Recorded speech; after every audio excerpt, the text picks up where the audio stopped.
live from Dearborn Gymnasium in Farmington, Maine. It's a 2026 North Atlantic Conference Championship game between the three-seeded UMaine and Presque Isle Owls and the top-ranked UMaine-Farmington Beavers. I'm Ricky Goupille. I'll be bringing you live audio coverage all game long here on the UMPI YouTube page and WHOU.live.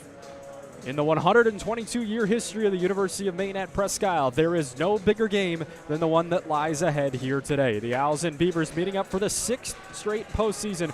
All of the last 5 meetings in the postseason between the two have gone Farmington's way, somehow, some way. The Owls looking to end that pattern and capture the first North Atlantic Conference Championship in both program and school history. This UMPI team has been through it all and experienced it all this year. They started with a 10-2 start. A lot of close defeats and injuries in that first semester. The worst mark through 12 games in the Dan Kane era, but since then they have gone 13-2 and are the hottest team in this league over the last 2 months. No reason bigger for that flipping of the script than the return of Doug McCalla, and had his season cut short last year during the Owls' 20-5 regular season a year ago. Back on January the 12th, 2025, he went down at Delhi, and it was a 51-week recovery for Doug as he made his return on January 5th of this year and has been an impact player in every single game, supporting Aki McMichael in the scoring and rebounding categories. McCalla averages 13.1 and 5.8 points per game in his 16 games since coming back, and he definitely supports that McMichael 1-2 punch. And they were really missing half of it in the first semester, and once they were reunited, the Owls have not looked back. Speaking of Aki McMichael, the first-team all-conference choice from last year is having another stellar year in his senior season, averaging 16.2 points per game, and leads the team in rebounds with McCalla at exactly 5.8 rebounds per game, despite being a 6'0" point guard for UMPI. Aki McMichael has been unconscious in the playoffs. He put up 33 in the quarterfinal win against Thomas on the 19th and 23 points in the semifinal versus Husson this past Sunday, despite dealing with foul trouble in that game. So many other role players you'll hear throughout the day, and one of the off-the-bench guys that got UMPI here with his performance in the Owls upset over Husson 78-74 is Yuki Ishibashi, the junior transfer from Springfield College. Ishibashi, despite standing at just 5'7", stood at about 10'7" after their win over Husson because he put the team on his back in the second half, scoring 18 points and hitting 3 three-pointers. A lot of huge buckets late in that game that lifted the Owls over Husson in what was one of the most satisfying wins in UMPI history. They came into Newman Gymnasium, survived a late wild comeback, late bid by Husson, got into overtime, dominated the overtime on the defensive side, and the Owls silenced the gym, ending Husson's season in the 2-year reign as NAC champions for the Eagles as well, which opens the door for this storybook matchup for the North Atlantic Conference Championship game. On the side for UMaine-Farmington, it's hard to find a place to begin with what kind of season they've been having, one of their best in program history. 21-5 to this point, and 17-1 in conference play. Pure dominance throughout their schedule as Farmington looks to tie their school record for wins in a season with a win here today. The Beavers have the second leading scorer in the nation in Zach McLaughlin. Yes, second in all of D3, who averages 26.1 points per game. He had 40 points in their semifinal blowout win over Cobleskill, a career high for him. And the Beavers also have the nation's leading rebounder on their side as well. Jason Reynolds averages 15.3 rebounds, which leads the conference by a significant margin. He's also a scorer as well. 7th in the conference, scoring at 17.2 points per game. 17 and 15, not bad for your daily averages. And Jason Reynolds is a junior captain for these Beavers, one of the only guys to have played 2 seasons ago, as they are a very young team, which makes everything more remarkable and to add more to what they've accomplished. Farmington lost 4 or 5 of their best players, you could argue, last year. Simon Chadbourne, Dylan Griffin, Will Harriman, Brock Flagg, Jordan Anthony all moved on, leaving UMF with a bunch of role players from last year and off-the-bench guys. For context, McLaughlin, their best player and second best scorer in the country, started just 2 games last season. Reynolds, just 1 game. All of their 5 starters, which are a consistent 5 for Farmington, came off the bench last year, and now they have stepped up and have steamrolled through their NAC schedule this year. This didn't come without some scares. However, their one conference loss, an upset game at Delhi. Then they barely beat winless Johnson at the buzzer back on February the 6th. They beat Thomas by 1 point, 99-98 in overtime back in December. Beat Husson by 1 point in the final seconds earlier in January. So they won a lot of close games as well, and they will be battle-tested for that, as will UMPI if this game goes down to the wire here today. UMF looking to end some postseason struggles as well, trying to capture their first conference crown since 2010. They've been in and lost the championship 3 times since then. Back in 2014, 2020 and 2023. The most recent 2 times came on their own home floor. But these guys, of course, don't remember any of those. Coach Quinn Newton in his second year doesn't remember any of those as well. Even that 2023 matchup against the SUNY Delhi Broncos that they lost, he wasn't here for that as well. He came in 2 years after that. So Coach Newton in his second year, they don't care about that history, but it is an important fact to remember for the fans of Farmington who have suffered in their own right. But they have always had UMPI's number through some serious strokes of luck the last 2 years in particular. They beat the Owls by 2 points last year in the NAC East, or 2 years ago rather, in the NAC East semis, and then 79-78 in double overtime last year. In a game that UMPI won about 3 different times over, but Farmington found a way through some luck to win that one as well, and the Owls trying to change that luck here today.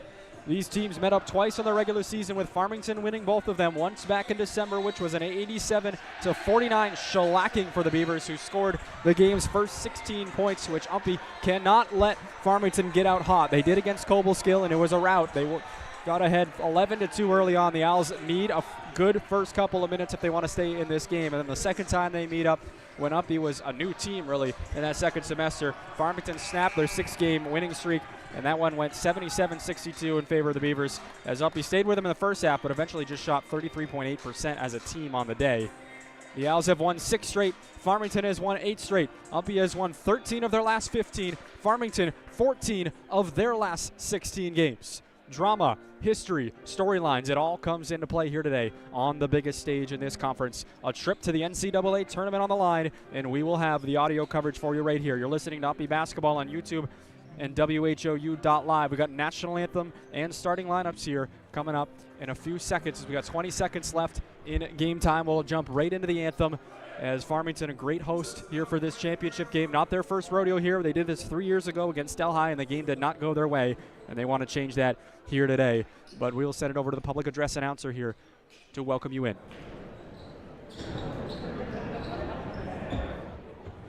Ladies and gentlemen, welcome to Dearborn Gymnasium on the campus of the University of Maine-Farmington. Today's first day from the men's basketball championship game between the University of Maine-Prescott Owls and your University of Maine-Farmington Beavers.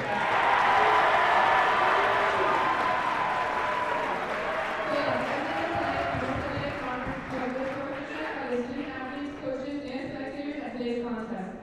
We request your cooperation by supporting participants and officials in a positive manner. Profanity, racial, or sexist comments, or other intimidating actions directed at officials, student athletes, coaches, or team representatives will not be tolerated and are grounds for removal from the Federal Commission.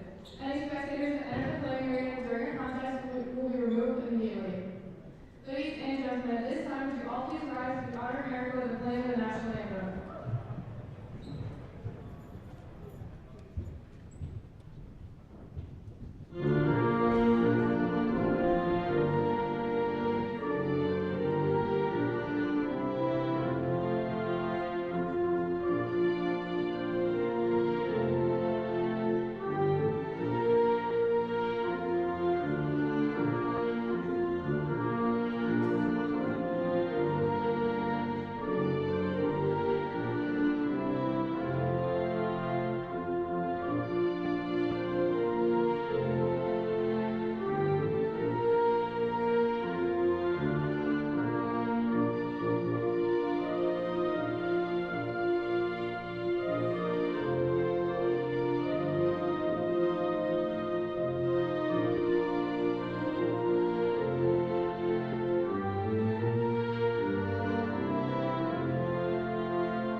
Was the national anthem here. Ricky Goupille with you on this radio broadcast. If you want to sync me up with a video, feel free. That is linked on the UMPI website as well as Farmington's. And we will have the starting lineups here. First for UMPI, Doug McCalla, starting in his 16th game this semester, 13.1 points a game, #1 for the Owls, first out of the huddle. And then Aki McMichael emerges. The Owls' leading scorer the last 2 seasons. Alicia Moreno on the front of the huddle, giving the last-second handshakes as Tyson Engett is announced. He is Mr. Consistency. He started the most games for UMPI this year. He heads over to the near side and fist bumps the officials. A.J. Creech is out, starting in his 15th game this season. The transfer from UMaine-Fort Kent has done a great job on the offensive side, as well as Tariq Martin, the last guy out for UMPI, number 14. Tariq Martin, a 6'2 guard, playing at about 6'9", of what he does on the offensive and defensive glass. And now for the UMaine-Farmington Beavers, the number 1 seed in the North Atlantic Conference. First out is Zach McLaughlin, probably the player of the year. Number 5, second leading scorer in the country at 26.1 points per game. Then number 10, it is Gabe Michaud next. Michaud played a lot of reps last season, 21 out of 26 games as the point guard. And then it is Charlie Houghton next, the transfer from Southern Maine Community College. Has started all 26 of their games. Braden St. Pierre, ditto, all 26 games, 6.8 points a game for him. And then Jason Reynolds, the nation's leading rebounder, number 40, the last out for Farmington. He averages 17.2 and is 7th in the conference in scoring, as well as 15.3 rebounds. Again, the nation's top rebounder. And of course, the conference's top rebounder as well. The Owls need to get on the glass if they want to stay in this game, and Jason Reynolds is a problem. Zach McLaughlin is a problem in the scoring category as well, but these secondary guys for Farmington can fill it up as well. They look to shoot. They run Princeton-style offense, a lot of quick cuts, and they are looking to pass and cut all the time. A lot of motion on offense, a tough team to defend, and the Owls hope that Farmington does not have their best day, because if they do, they are going to be a tough ask here today, and they already will, as Farmington will give one last huddle. The Beavers in their home whites with maroon trim, and the Owls in their visiting blues. Love the visiting blues, the gold trim, as it'll be Doug McCalla and Jason Reynolds to jump. Seven Nation Army blaring from the speakers here at Dearborn Gymnasium. And the Owls playing in their first conference championship game ever. Doug McCalla and Jason Reynolds to jump. The Owls will go left to right on your radio dial to start. Great moments are born from great opportunity, and that is exactly what we have here tonight. The tip is controlled first for Farmington, and it's Gabe Michaud in the backcourt with McMichael on him. Michaud across the time stripe, picks up his dribble right in front of the UMPI bench. Now it's Braden St. Pierre on the right side. He gets it back to Michaud. He hesitates. Michaud stops at the left side of the lane, kicks out through to McLaughlin. McMichael draws the assignment on him right now. Might have been a switch. McLaughlin steps in. Now a fadeaway jumper. No good. The Owls going to miss to start, and Aki McMichael with the board. He's off and running. Going to try to go quick. Going to beat Michaud. That's incidental contact. It ends up with Michaud on the end line. He was sitting on his backside. It stays in, and he outlets to Houghton. So Farmington gets a stop as well as they poked it free from McMichael.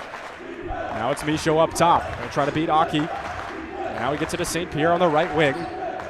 Now it makes McLaughlin. Right flank. McLaughlin steps through, has Martin on him. Kicks out. It's Houghton going to try a deep three. It's no good, too strong. There goes Reynolds for the board, and that's what he does. Although it's poke free, Reynolds picks it up to St. Pierre, and they'll reset up top with McLaughlin. So Farmington with a second chance point. 1 minute gone, no score. Here at Farmington, Dearborn Gymnasium, a full packed out house. Sold out crowd here in Western Maine. There's a step back three as the shot clock winds from St. Pierre. It's in and out. It's rebounded by McCalla. So 3 straight misses to start for Farmington, though an offensive board gave him a second effort, but UMPI gets a stop. Up top, it's Doug McCalla. What an environment here for these Owls to play in. They played in a tough one last Sunday against Husson. McCalla, right wing three over Reynolds. No good. And a rebound by McLaughlin. The first shot for UMPI is an empty one. So it's a scoreless start to the first minute and 40 seconds. Zach McLaughlin, right side. He's going to try to beat Engett in our first whistle there. It's a whistle for a foul on Tariq Martin. Actually, no. It will be, I don't know who they got there. Well, they got Engett, pardon me. I saw 2-5. I'm used to high school. We got digits above 5. That one on number 7, Tyson Engett. They lob it up top to Reynolds off the end line outs. Reynolds stops, got it back on the miss. They get it back to him on the left side. You're listening to UMPI Athletics on YouTube and WHOU.live. Reynolds, a quick release three, no good. Tried to get it over McCalla. The Owls have defended well in the first 2 minutes, but still no score. Here's McCalla, a little shake and bake on the right side with Reynolds on him in the block now. Kicks it out to Engett. Engett drives now to McMichael. Still looking for our first points in this contest. Engett, right side, will fire for 3. No good, so a slow start shooting the basketball for both sides in this game. 17:40 in the first half, no score. Here's a three, Houghton on the way, and he hits. Charlie Houghton with the game's first tray, and it's 3-0 Beavers. Aki McMichael, left side, got it by St. Pierre, had some space, now we'll step through underneath, all the way through, and get wide open corner three, right side, no good. So a quick miss for UMPI again. Farmington now off and running. McLaughlin beat and get to it. No call. He went down easily. Nobody touched him, and UMPI gets it. And now here comes Engett the other way. A little hesitation. He'll try from the block. He rattles it in. Tyson Engett, the first score for UMPI, and it's 3-2. 3 minutes gone in the first. Remember, media timeouts in effect here in the North Atlantic Conference Championship game. Now down on the right side of the block. Now Reynolds, a quick three. No good. The Larry Bird looking shot. He lets go of it high. It's tough to defend, but he misses there. Now McCalla up ahead. Takes it into the left corner. Now out to Tariq Martin. Neither coach has gone to their bench yet. And a steal there and a foul on Martin as he incidentally clipped on the way by there.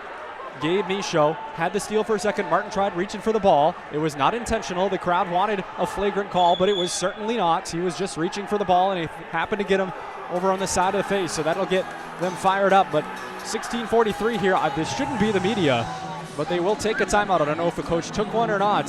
2 fouls against UMPI here with 16:43 in the first. It's 3-2 Farmington.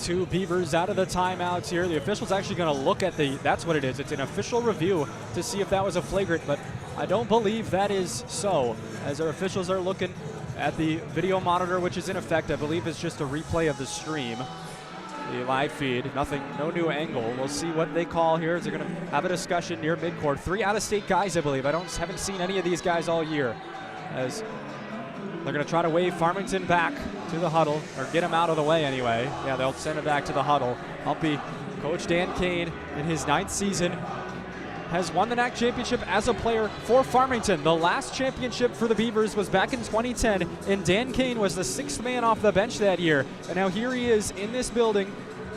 They defeated Castleton in the championship, 65-51, and then they also won their first round of the NCAA tournament against Bridgewater State, 64-63. The officials are still looking at the replay after a discussion.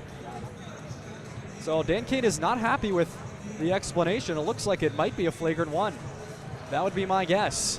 And that will incite this crowd for sure. That's what they wanted. In my first look at it, which I don't have the luxury of looking at a replay, I thought it was just a good hard play on the ball. Definitely a foul coming out, but I thought it was a good hard play on the ball. So they've talked to both coaches. Dan Kane was unhappy. Now they're talking to Quinn Newton on the right side. In his 2nd season, Quinn Newton has been around, and they're going to clap here as it's going to send Gabe Michaud to the line here. So it looks like a flagrant one. This first foul on Tariq Martin. It'll be, I believe, 1 shot in the ball for the Beavers. So it was not immediate timeout. That one will be coming up at the next dead ball under 16 minutes. So, yeah, 2 shots for Gabe Michaud at the line now off the flagrant one. Michaud, a 60.8% free throw shooter, and it shows there as he misses on the first. Farmington is 3rd in the conference in free throw percentages. UMPI is 2nd, as Michaud, his 2nd one on the way, and he hits. So 4-2 Beavers. They get 1 point out of that, and now they'll have the basketball, so it really only results in 1. But also, should that happen again with Tariq Martin, he'd be ejected. But I doubt that will happen. So interesting, we use our replay very early on in this game to determine a flagrant or not. Their first call was a common foul, I believe, and then they overturned it. Zach McLaughlin. Now Reynolds up top to Braden St. Pierre. 16-30 now to the left side. Michaud lobs it down underneath. Corey Donlan into the game, the post player for Farmington. Now kicks out, left side, 3 on the way. Michaud, good. 7-2 Beavers. And they are indeed off to a fast start, even though it took a while for either team to score. The Owls looking for some points. They're going to say that 3 from Engett was a long 2 earlier. 7-2 Beavers. The home crowd getting into it early. Kicked out. Martin out of the left elbow. Martin tried kicking it to McMichael and it's stolen away. Donlin outlets to St. Pierre. 4 minutes gone in this one. The next dead ball will be immediate timeouts. Unless that one becomes immediate, but it was within the 30-second window, I don't believe. Inside, the cutting Donlin. Underneath has Martin the mismatch. He missed. Umpy gets a break there as Donlin was right around the restricted area arc, and he just misses it. So now McMichael, left wing. Now he'll drive a little spin move, trying to step through St. Pierre. Nice move, but it's deflected in there by Michaud, and then on the end line was Aki, and it's turned back over. So here is our first media timeout with 15:36, 7-2 Farmington. With a fast start off the flagrant foul, the crowd is into it. Nothing going to try to stop that here coming out.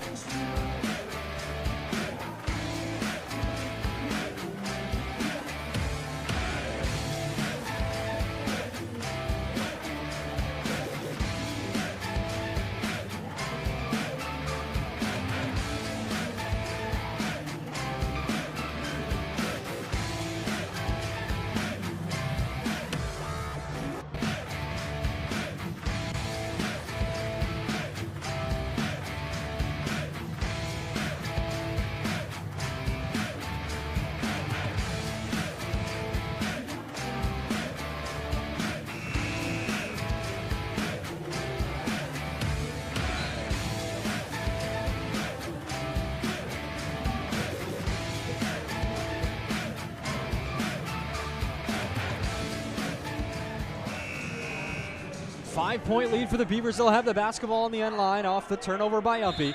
And here we go. They get it in. It is a sold-out crowd here. I mean, packed on the Umpy side, packed, of course, on the Farmington side as Michaud gets across midcourt and past Aki McMichael.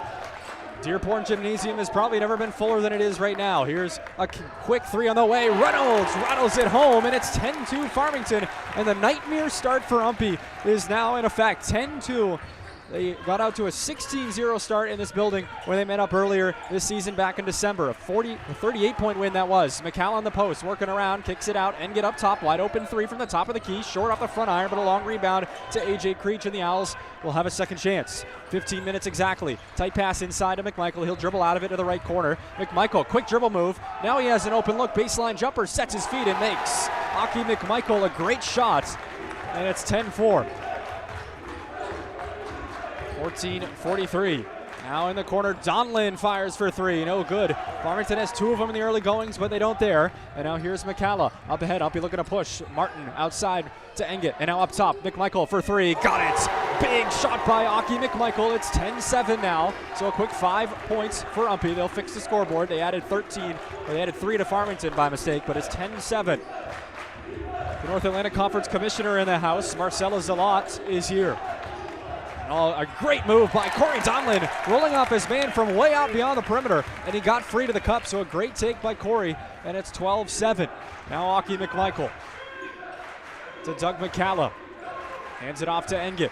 Engett to Creech, so work it around to the left flank. McCalla at the paint, hesitates, trying to get by Reynolds. A great defender, but McCalla babies him to the cup for two. Great take by Doug. 12-9, I'll be back within 3 again. So the Owls have found an answer, have made on their last 3 offensive possessions. I'll be trying to get their crowd into it here. And now up top, St. Pierre hands it off to McLaughlin. Now a step back. St. Pierre wanted the 3, but he dishes it back to McLaughlin. His touches have been limited. Now he'll fire for 3. Zach McLaughlin in and out. And a rebound easily by Tariq Martin, one of Uppy's premier rebounders. Up ahead to Engett on the left side. He was going to go slow, and now he's bumped there. No whistle. Coach Kane wanted one, but he doesn't get it. 13-15 here in the first half. Uppy could come within 1 or tie with a 3. McMichael in the lane, kicks out to McCalla. 10 on the shot clock. McCalla over, it's stolen by McLaughlin. And now McCalla gonna try to chase him down. They will get him for a foul as McLaughlin goes hard to the ground. I was trying to get for the chase down block. I was trying to make a play on the ball, and that'll send McLaughlin to the line. But not a bad foul for Doug McCalla. It is just his first. But Coach Kane just doesn't want him to pick up a second one there, considering that he did know that he was probably going to be whistled there. Trying to chase down McLaughlin, who got the steal, jump in the passing lane, got through.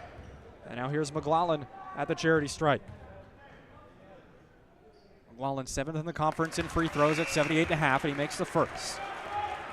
McLaughlin just started 2 of 24 games last year, averaged 12 points a game though off the bench. 45.9% from the field and 32.3% from three-point range last year. Here he is for his second on the way. Tristan Robbins is in for Farmington, the second guy off the bench for the Beavers. Plays around 11 minutes as a freshman from Caribou, Maine, the star tournament MVP last year for the Bangor Daily in Class B Boys North. AJ Creech, now James Yamashita is in for UMPI, and bounce it to McCalla in the low post. McCalla going to try to back down Robbins. Robbins pushing back on him. McCalla through the lane, kicks out. Now Creech, wide open corner three, too strong, back iron, and a rebound by Robbins. 5-point lead for Farmington. He goes ahead. Tristan Robbins bounces it to McLaughlin. Left elbow. He's just going to rise into a jumper. Up and over and it rattles out. So UMPI's gotten lucky on the rims. As Farmington hasn't shot it as well as they could have. They've gotten a lot of shots off, but they missed there. 14-9 still, 12-20. Engit. Hands off to Creech. Creech misfires on the pass. He was trying to find McMichael. It goes into the hands of Michaud, and now Gabe Michaud up ahead for the Beavers. He's on the right side. Michaud stops in the paint. Going to try to fade away jumper up and over Creech, and he got the friendly rim, and it's 16-9. Too many shots are getting off here for the Beavers. 8 minutes gone. Now McMichael free to the cup. He'll draw some contact, and that'll send UMPI to the line. The first foul on Farmington today. It'll be the media timeout, the under 5. I was going to say, what is Coach Quinn Newton doing? He was out to the block, but it's the media. As with 11:55 here, 16-9, Farmington on a bit of a run, a 4-0 run. UMPI was within 3 a couple of times, 10-7 and then 12-9, but it's 16-9 Beavers, and Aki McMichael going to try to cut into it here at the line. 11:55 in the first.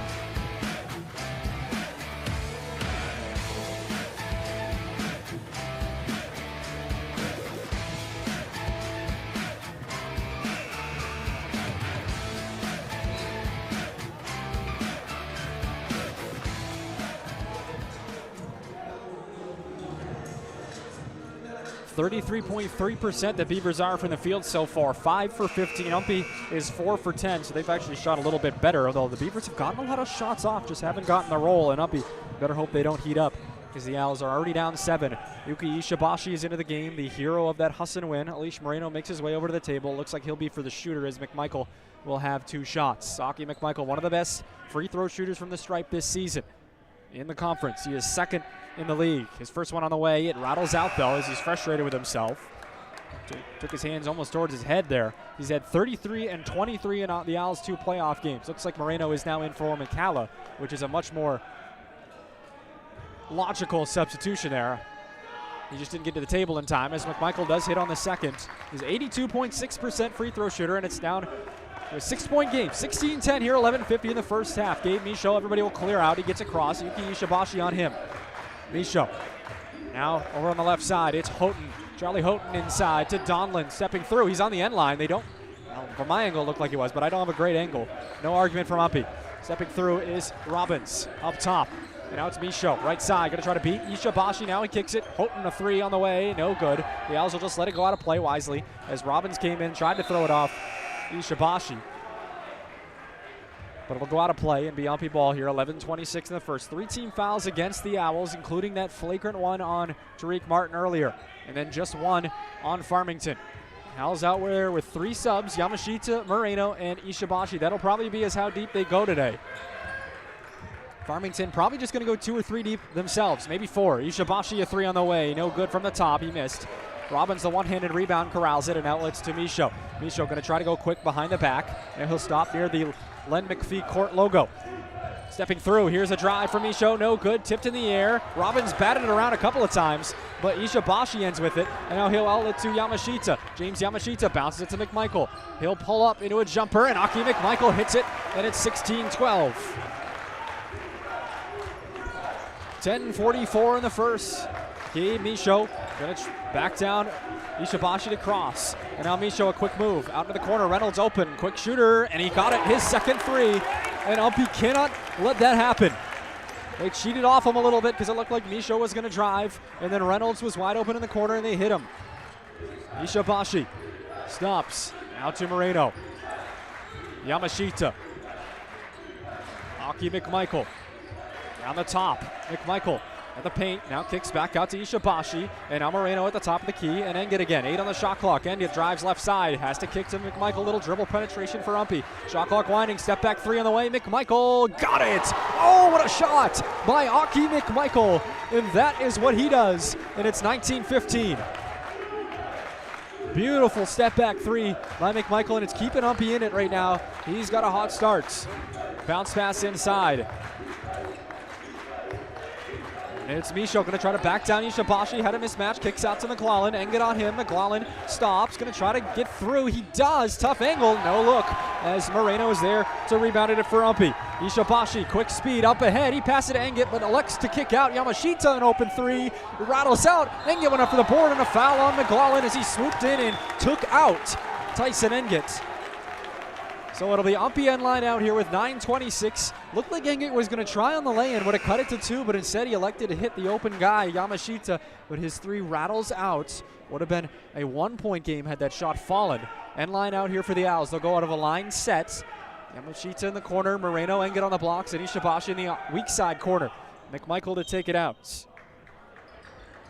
McMichael holding it high above his head, bounce it into Moreno. Moreno takes baseline, no look, has to kick to Engit. He'll swing it around, McMichael again. Now Ishibashi, corner 3, too strong. It hits the back rim. The Owls have missed long from that corner a couple of times. 19-15, Houghton in the front court for the Beavers. 9-10 in the first half. He hands off to Misho, and Misho got it stolen away. Ishibashi the quick hands. Don't mess with his hands. Ishibashi dumps it off. Moreno slams it down. And it's a 2-point game. The Owls crowd into it for the first time here today, under 9 minutes. And UMPI has cut it back to 2. Farmington trying to get a run on themselves. Inside, that's a good start. They find Donlin. Off the pass from Charlie Houghton. The back cut from Donlin from the corner. That's what makes this offense so hard to defend. Those Princeton-style plays where they're always moving, always passing. You got to play a really good man on them to contain them. Ishibashi for another 3, and he hits this time from the top of the key, and Yuki's brought it back within 1. 21-20, 8:23 to go in the first half. Right side, Charlie Houghton going to isolate a little bit. Has to kick it back, Reynolds. Oh, Engit didn't turn. It ends up in the hands of McLaughlin up top. Now St. Pierre, he'll drive. Great up fake, little runner. St. Pierre drew the contact, and it rattles out. Oh my goodness, that was on the rim for a while. Thought it would fall. The crowd would have come unglued if it did. But now it'll send Braden St. Pierre to the line with 8:10 here in the first.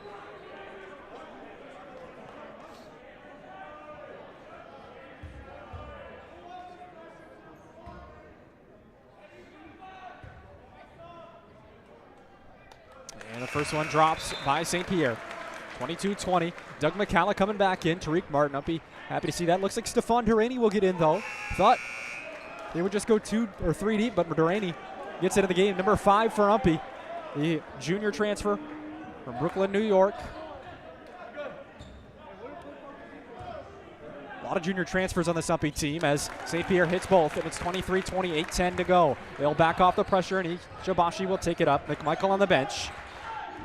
8:05, Yuki into the front court. He really took flight in that Hassan game. The Owls would love to get production when McMichael's on the bench as well. Yamashita stops into a mid-range J. Shorts, tipped, deflected out, loose ball. Donlin got it, but then Yamashita got it back. He lost it out of bounds off his leg last. And back over to Farmington, and that'll be the U8 media here with 7:51 in the first. 23 Farmington, 20 UMPI. We got a good game here in this first half.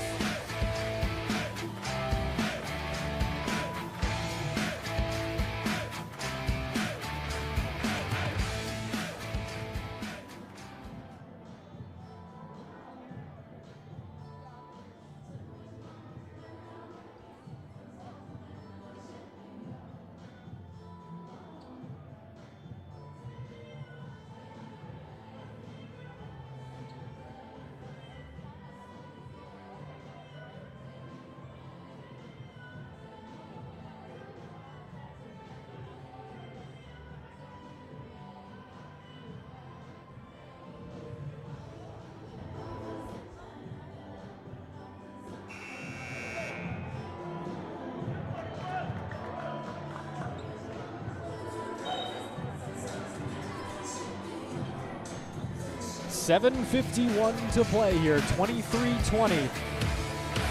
Farmington on top here. Ricky Goupille with you. Happy that you joined me for the audio broadcast. Maybe you're syncing me up with the video broadcast, who knows? Or maybe you're driving and it's better to listen to the game, but I'm happy to be here and cover this game. The NAC Championship, the Owls in it for the first time. Farmington in it for I don't know how many times. I should have had that note, but it is their fourth time since 2010. Fifth time since 2010. They've lost the last three since that championship win in 2010 when Dan Kane, the coach of the Owls, was playing for the Beavers. Then he assisted here for 4 years after it. Now a drive here right away by Reynolds. Lost it out of bounds. No, it'll stay with Farmington. They wanted some contact, but there was none.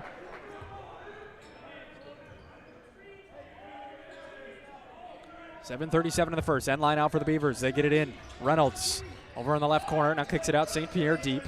St. Pierre got a ball screen from Reynolds. Now goes right side. It's Charlie Houghton in the corner with Martin on him. Houghton rises into a jumper. Short front iron. Rebounded easily by Tariq. And the outlets to Yuki Ishibashi. Now Ishibashi, burst of speed, got by. Oh, great interior pass to Delaney. Doesn't want to shoot it though. Kicks out. Yamashita open. No good. That's the third or fourth open look that James has had. He's unable to connect. A few of them have been good looks that have just rattled out, so he's had some bad luck as well. Reynolds here for Farmington. 7:07 in the first. Houghton right side. Now fire three for Reynolds. It's air ball as he was way deep. It goes out of play. The UMPI student's going to let him hear it. A great UMPI student section over there. To my right. 6:52 to play. Ishibashi for UMPI. Still down 3, 23-20. McCalla rather up top. Hands it off to Delaney.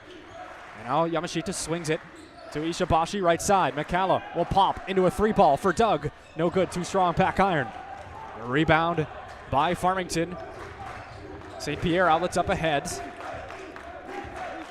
It's Michaud going to slow things down here, 6.5 in front of the UMPI bench on the right side. Michaud crosses over with Delaney on him. Michaud through, kicks out Reynolds. McCalla on him. A good matchup there for UMPI as Reynolds lost the handle, but a foul called.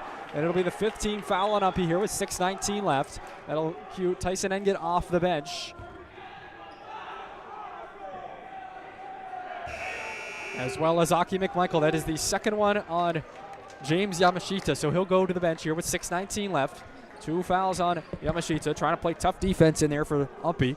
And I don't mind that. You got to think Yamashita's minutes will probably be around 15 or so, 15 to 20 at the most. So if when he's out there, he should play aggressively. So he picks up 2 and he'll go to the bench.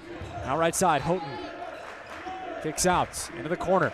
It's Tristan Robbins on the drive. He'll pull up down inside. He couldn't connect with Gabe Michaud underneath, so a turnover for Farmington. They look a little out of sorts here the last few minutes, unlike the Beavers here. And UMPI hasn't really taken advantage of it. They've come within a point there with the 3 by Ishibashi. That was their last points. And then Farmington had a couple of free throws, the possession after. Since then, we've been scoreless here. 6 minutes to play in the first. McMichael through. Kicks out. Ishibashi collects for another 3. And Yuki hits it. And we are tied at 23 with 5:52 to play in the first half. Brand new ball game as Farmington needs to end this drought here and take back the control of the gym. There's a good crowd for UMPI, but of course the Beavers, the home team, do outnumber the Owls. Owls probably have a 25% of the fans in attendance. Houghton, the Red Sea parted for him, and he got free on the left side of the rim. No help side for UMPI, and a much-needed bucket for the Beavers. 5:25. Hand off to Martin, right wing. Martin now crosses it to the other flank with McMichael. He stops in the paint. McMichael kicks, pivoting around to Martin, and now Ishibashi. He'll try a heat check for another. Yuki Ishibashi gives the Owls the lead with 5:10 to play in the first. You can't leave him open. Ishibashi bound to heat up inside. A little floater from McLaughlin. He wanted contact, didn't get one, and UMPI with a stop here under 5 minutes in the first. But Ishibashi, 5'7", but you cannot let him shoot when he's heating up like this. Now they close out on him better. Martin into the lane. Left elbow, kicks out McMichael. Ishibashi, good pass in there. McMichael might have gotten clipped, but it's a loose ball on the floor. Aki dives on it, and Quinn Newton wanted to travel. We got a whistle. It'll just be a tie-up, so I guess all's fair in love and war, but it looked like there was a foul that Farmington got away with there. And then UMPI may have gotten away with a travel after as McMichael dove on it. So it'll just be a tie-up here, and the arrow favors the Owls with 4:38 in the first. End line out it'll be. on the left block side. They'll go out of, looks like the same set as last time, the line set. So Engit and Ishibashi in the corners. Ishibashi the weak corner, McCalla and Martin on the post. They get it in, great play, but Engit caught the pass. Could have gone up for the shot, but he decided to kick it out, and it rolls out a play to nobody. So might have been a miscommunication there, or Engit lost his footing for a second, it looked like, too. 4:34 in the first. 26-25, UMPI in front with their first lead of the day. Up ahead, here's a runner by Michaud. He got free to the cup for two. 27-26, Farmington in front now. 4:20 to play. McMichael into the front courts. Kicks out McCalla. They challenge him to shoot. He does it. Now Engit drives baseline. Engit underneath. Try to get it out to McMichael, but St. Pierre's there for the steal for the Beavers. He gets a stop, and now Farmington going to try to string a few together. St. Pierre into the post to McLaughlin. McLaughlin with McMichael on him. Engit stepped in for a second, lost the handle. It's loose, picked up by Ishibashi. Crowd wanted a foul, but again, they're letting him play here. Now a foul against Farmington, and that won't make Quinn Newton happy. It'll be just the third on the Beavers, though, in this half, so we can't be upset with that, as now that'll be our U4 media timeout with 3:56 to play. 27 for Farmington, 26 for UMPI. The Owls have closed the gap just a bit.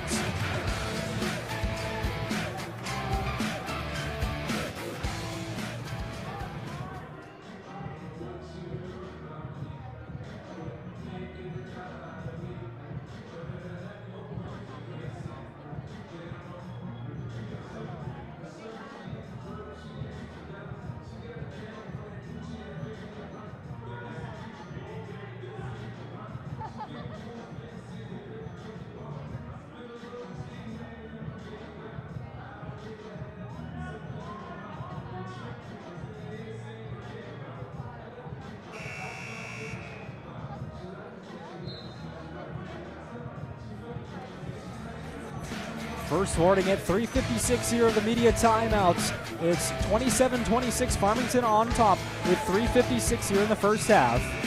Ricky Goupille with you for this live audio broadcast.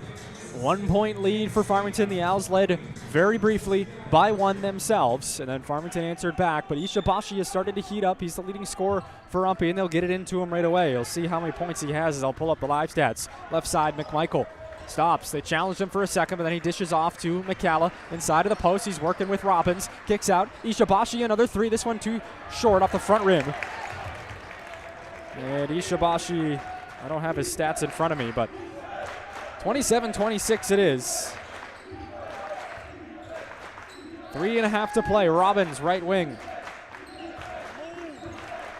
Robbins around the top. He'll stop on the left side. A bad spot, but gets rid of it to St. Pierre. And now it's Michaud with Ishibashi defending. Now he'll switch with McMichael on him. Now in the post. Oh my goodness, an off-ball foul in there that they didn't call. And now we'll get a shot clock violation. Wave it off. The shot fell. It is not good. But St. Pierre got away with a flagrant one foul in the paint there. He got away with it as he was going at it with Ishibashi, and he full-on shoved Ishibashi to the ground, although Yuki might have sold it. But 3:10 here in the first half. I'd love to get another look at that one. But a cheap shot by St. Pierre there. 3:05 to play in the first half. Ishibashi kicks it out. McMichael. Now Martin swings and get in the corner. He'll drive baseline and get dishes out. Ishibashi catches. Lost it for a second. Deflected out. Last touch by St. Pierre, and he shoots. Yuki a look there. St. Pierre is always talking out there.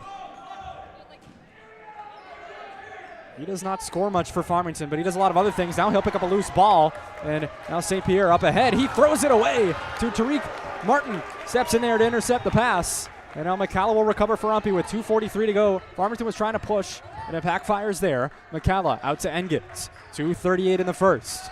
Tyson Engit, right side. Underneath, Engit looking for an angle, has to kick out. Martin for three. They leave him open, no good.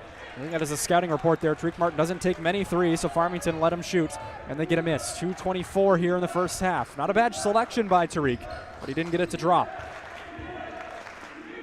Right side, St. Pierre.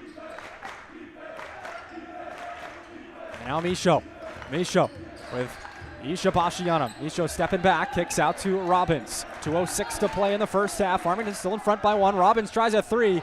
He didn't even have a millimeter to shoot, but he almost got it to go front iron. But then a rebound here. It's slapped out. It'll stay with Farmington. McCalla thought it was off the leg of Michaud, it looked like. But his argument will fall on deaf ears here. 1:58 to play. End line out for Farmington. They'll go out of a box set. Reynolds and Robbins on the post. St. Pierre and Donlin on the elbows. So Farmington much bigger than UMPI right now with this personnel. And now a timeout will be taken here, I believe, by Coach Dan Kane. You cannot take the 30-second timeout with you into the second half. You'll lose one. So he wants to use it here with 1:58 to play. They got to stand. It's just a 30, not the media. But, man, what an environment here for the North Atlantic Conference Championship. Can't ask for better. UMPI traveled so well, used almost all 150 of their tickets that they're allotted. And then Farmington has packed out the place as well. The capacity is 450. We might be over that here with the people in the building, because I don't have very much room around me. I'm right next to the MBTV guys, Mount Blue TV, who have the video feed. Busy day for hoops in the state of Maine. State championships on all day. Class S, Class C, Class D, and Class A all tonight. The Bs were last night. Gardner boys, Lawrence girls won those. The Class S one's going on right now. We're going to go to the video here. I'm not sure what they're looking at, but we got 3 officials huddling over the monitor. I don't know what they're inspecting here. Could it be the perhaps cheap shot from St. Pierre earlier? I'm not sure. Can you go back and look when there wasn't a call initially? I'm not sure. So they're looking at the video right now. 1:58 to play. That was a 30-second timeout. The Owls will get more time to talk it over, though the Beavers break their huddle first. It'll be Reynolds, Robbins, St. Pierre, Donlin, and Michaud out there. McClellan on the bench. And then for UMPI, it looks like it'll be McCalla, Creech, McMichael, Engid, and Martin. Moreno, Ishibashi, and Yamashita, as well as Duraney, have all come off the bench for the Owls today.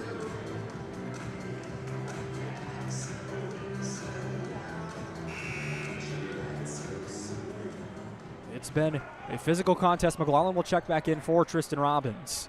So they'll get a little smaller there, but of course they get the nation's second leading scorer. He trails only Wesley McIntyre, also in the North Atlantic Conference. So we won't even win the scoring title in this conference, but probably the player of the year by my book, with what kind of season Farmington has had. 21-5 to this point. 1:55 to play. Left elbow, it is Michaud, kicks it back. Reynolds got an opening, and Reynolds hits. Big bucket for Farmington. It's 30-26, and now we'll get a whistle as there was a fracas on the rebound between St. Pierre and Creech. There's no call, no whistle. He just blew it dead for a second here. And now Farmington will take their 30-second timeout here with 1:48 to play. Obviously, both coaches know you cannot take the media with you, so they want to use it here and try to end this first half on a run. Farmington on top by 4, but of course the momentum of the first half does play a big effect. Last time at UMPI, it was a 2-point game with under a minute, and then Farmington went on a quick 5-0 run. Not much of a run, but a little run, and that was enough. They went into the locker room up by 7, and then they had all the momentum. It came out of the locker room.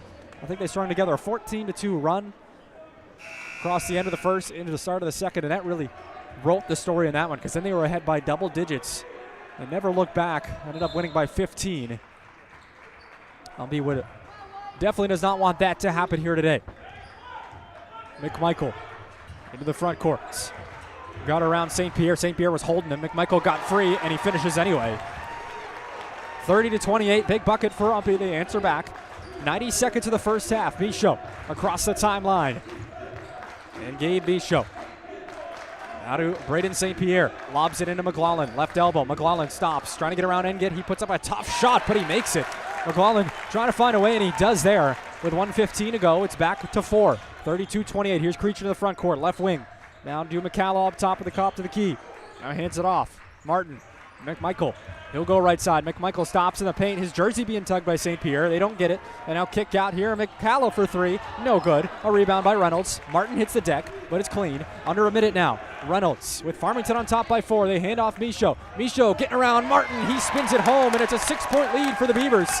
And this is what I was talking about. The Owls have to avoid this run at the end of the first half by Farmington. Taking momentum into the locker room plays a big part, especially in championship settings. McMichael and Martin, 35 seconds to play here. Martin bounces it to McMichael. If the Owls get an offensive rebound, They'll be able to keep it for the last shot. We'll see what happens. McMichael steps through off the glass. What a move by Aki. And it's back to 4 here. Shot clock is off. 23 seconds. Coach Quinn Newton hollering out the play. See if they go with a set here. 16 seconds at midcourt. Michaud bounce it to Reynolds. They're going to try to free up McLaughlin likely. Reynolds left side. 10 seconds. Now to Michaud. Martin defending. Michaud stops the left elbow. Almost slapped free by McCalla. 4 seconds. They kick out. And now McLaughlin will try a 3 at the buzzer. He got it. Worst case scenario for UMPI at the end of the half. That cannot happen. And that's exactly what I was talking about, is what happened up in Presque Isle. They got the ball to McLaughlin. Quick up fake. Got the open look, and he hits it at the buzzer. And the first half comes to a close. 37-30. The Owls had a 1-point lead momentarily. But it was short-lived as Farmington came back and ended the first half, stringing some points together. So it'll be an uphill battle for the Owls in the second half. It would have been pretty much no matter what the score was, but you would have loved to go into the half with a lead. But 37-30, Farmington in front. I'll be back here in a few minutes for scoring numbers and our halftime report here. But a good championship game unfolding. The Owls going to try to come out of the second half and take back some momentum. They had it for probably 5-6 minutes of that first half, but they were unable to grow any sort of lead out of it, and they trail by 7. 14:45 left in halftime. We'll see you in a few minutes here for some scoring numbers. Thank you for listening on UMPI Athletics.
back at the half here. 37-30, Farmington in front. Thanks to a 5-0 run there at the end to take this 7-point lead, including a buzzer beater shot there at the end by Zach McLaughlin. Can't keep him contained too long, though he did struggle. 2 for 8 from the field was McLaughlin on the first half, but Farmington does have momentum, and they have the 7-point lead. Almost deja vu to what they did at UMPI back on January the 24th. Let's take a look here at the first half numbers. First for the Owls, who trail by 7. They are led in scoring by Aki McMichael. 15 points from him. No surprise, he was red hot. 6 for 7 from the field for Aki. 85.7% from the field. That equates to 2 for 2 on threes. He had a rebound and assist, a couple of turnovers, and a block for McMichael. Efficiency of 14. And then next closest was Yuki Ishibashi, 9 points off the bench. A spark by him, just out there for 10 minutes, had 9 points. Ishibashi was 3 for 6 from the field. And then right after him, apologize, had my background music on too long here. 37-30 again with 3 minutes to play. Yuki Ishibashi had 9 points for UMPI. Tyson Engett had 2, Moreno had 2, McCalla with 2. So 15 for McMichael, 9 for Ishibashi, and then there's 3 guys with 2, and that's their total of 30. The Owls did shoot well, 44% from the field as a team, 5 for 18 from 3. Farmington struggled a bit, 43.3%. They still finished out strong, and they went 6 for 15 from 3. So the 3-ball starting to stack up for UMPI. They were led in scoring by Jason Reynolds with 9 points. A balanced attack here for Farmington. Michaud had 8. McLaughlin had 7. Donlin with 6, and Houghton with 5. Keep in mind, McLaughlin had 4 until that last shot at the buzzer. UMPI did a good job on him, and then St. Pierre with 2. St. Pierre's been game-wrecking out there. Taking some cheap shots, inciting the crowd. And St. Pierre only with the 2 points, but he did get in the scoring column. The defensive player for Farmington. We'll see how he comes into play here in the second half, and then if the mental game becomes a part too. But under 2 minutes here at halftime. Ricky Goupille with you. 1:54 on the clock. Those are the first half numbers. The Owls led by McMichael, who had 15 points, 6 for 7 from the field. Yuki Ishibashi second. Farmington led by Jason Reynolds with 9. I believe all just 3 threes for him. Those were his 9 points, and that's enough to lead the Beavers in the first half. 37-30, Farmington looking to advance to the NCAA tournament for the first time since 2010. I'll be looking to get there for the first time in school history. This is the first time in school history that they are here in this game with the win. The upset over Husson last week. But a championship environment, Farmington does an awesome job hosting. Again, not their first rodeo. They did it 3 years ago, 22-23 season, but were shocked by Delhi in that game. Crazy upset that was, the Broncos pulling it off over the Beavers that year. I was back in Teron Moss's last year. He was a bucket.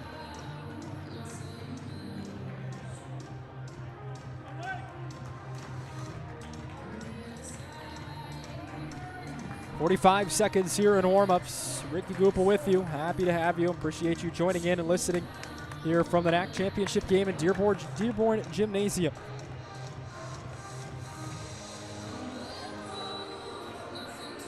We're back from half as they stop the clock with 29.9. The Owls will break the huddle, but Farmington's already broke the huddle. Their 5 guys are out there, the 5 starters: Houghton, Michaud, Reynolds, McLaughlin, and St. Pierre. And then UMPI will break, looks like with their 5. McCalla, Creech, McMichael, Engett, and Martin. Great crowd on tap for this championship environment here at Dearborn Gymnasium, the Len McPhee courts. And Farmington will have it first, right in front of us here on the near side. They'll get it into Michaud, opposite the benches, and Michaud will cross the timeline. McMichael on him, got a pick from Reynolds. Michaud crosses and switches course. Now inside, he has an isolation possibility, but he kicks it out. Reynolds, and now Houghton. Charlie Houghton back to Jason Reynolds. Houghton hands it back off. And now McLaughlin, left wing. He'll fire 3, up and over, and get in and out. But a rebound by Reynolds, and Farmington has a second opportunity. 30 seconds gone here in the second half. The Owls need a quick start here to get back into this game. Inside the bounce pass, turnover, it bounces right to St. Pierre. What luck here for Farmington. Tipped, Reynolds fighting for it back. He runs over Creech but keeps it. Now fires the shot, tipped out, another second chance. And now McMichael can't save it on the sideline. And somehow Farmington still has the basketball after all of that. Some scrapping for the rebound. But that is what Farmington does well. They are the top rebounding team in the conference, 43.1. They're also first in opponent rebounds, holding them to 34.7 on the day. And that time, 3 on the offensive glass. The last one, a dead ball rebound, as McMichael tried diving on the sideline. Here's Michaud here with 7 on the shot clock. Now St. Pierre will fire a 3 off the ball screen. He misses. A rebound by Martin. Now McCalla. McMichael, right side, kicks out. Martin sets his feet. A wide open 3. It's shorts. Farmington definitely has the scouting report on Tariq Martin. Not a shooter. He will take the open look, but he can't connect on his 2 open looks here today, and they'll keep letting him have that. See what Martin does with it. Now in the corner, it's Houghton. He pushes off Martin. He goes to the ground. Houghton steps back into the 2. A long 2, 39-30. Might have been a push off. Might have just been a nice crossover move. McMichael into the front courts. 18-20 in the half. UMPI looking for their first points, and Aki McMichael with it. McMichael got a screen from McCalla. Reach to McCalla, the post entry. He's got St. Pierre on him. St. Pierre whistled for the reach in, no question. A cheapy foul on Braden St. Pierre. James Yamashita back in the game here with the 2 fouls. He'll relieve AJ Creech. And now Engett to inbound. They lob it up top to McMichael. 18:05 here. McMichael's pass deflected by St. Pierre. He can't chase it down, so it'll be UMPI on the sideline over opposite their own bench. 18:04 to play. Engett to inbound. He's got McLaughlin defending, and Engett waits. Now gets it in. A little give and go back to Tyson. He'll stop. They give him space and get around the perimeter. Now kicks back up top to McMichael. He swings to Yamashita. Now Creech on the right side. Creech trying to get McCall on the post. McLaughlin's holding his jersey. And now a 3 on the way. No good from Yamashita. But a lot of off-the-ball stuff in this game that the officials have not called. Farmington, that's what they did last time. They just out-physicaled UMPI in that game. Now St. Pierre will try inside a fadeaway jumper. Awful look. He misses, and there's Reynolds on the rebound. A tie up there. The arrow favors the Owls this time. Farmington unhappy. I'm not sure. It was just a rebound to Reynolds, and the Owls got their hands on it for the tie up. I don't know what Quinn Newton wants.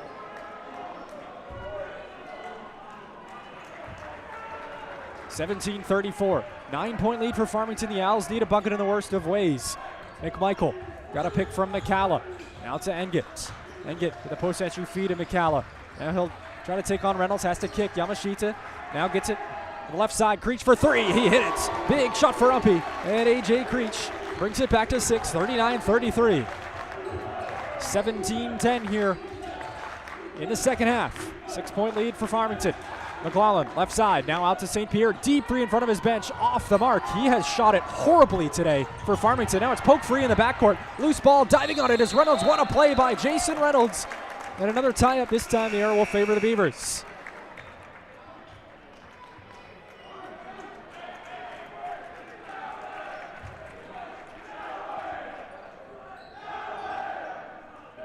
Farmington with the arrow this time. 16:57 here in the second half. We've gotten a replay a couple times in that first half. One was looking for a flagrant foul on Tariq Martin, which they enforced, and then I don't know what the other one was. Got a 4th official sitting table sides, along with a replay operator. Now here's Reynolds up top of the key. A 3, no good. That one short off the front rim, and St. Pierre is able to track down the board for Farmington. He'll hold it in the corner. Going to try to beat Creech and got rid of it just in time. And now to McLaughlin. He'll try a 3. No good. Rebounded by McCalla. McLaughlin just has had a subpar day shooting it. But he still is able to find a way to get to 9 points, which is tied for the Farmington lead in scoring. And now McMichael. Creech right side.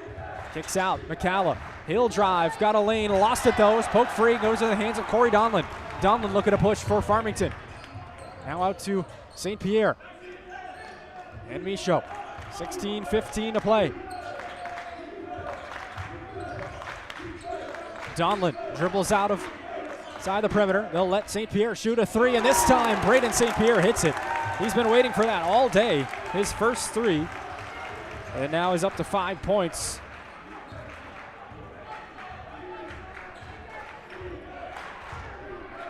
It's 42-33, a 9-point lead for Farmington again. Engit kicks out. Creech, same spot as last time. He misses this time. Reynolds there for the board. He pries it away from McMichael. Kicks it out McLaughlin. McLaughlin into the front court. Stepping through, stops, got away with a walk. A whistle. They're going to count that. And that's a big momentum play for Farmington. They give him continuation. Stepping through. I thought it was a walk. But it's 44-33, and that'll be the media timeout. The Owls need to stop this Farmington momentum as they've grown the lead to double digits at 11. 44-33 with 15:36 here in the second.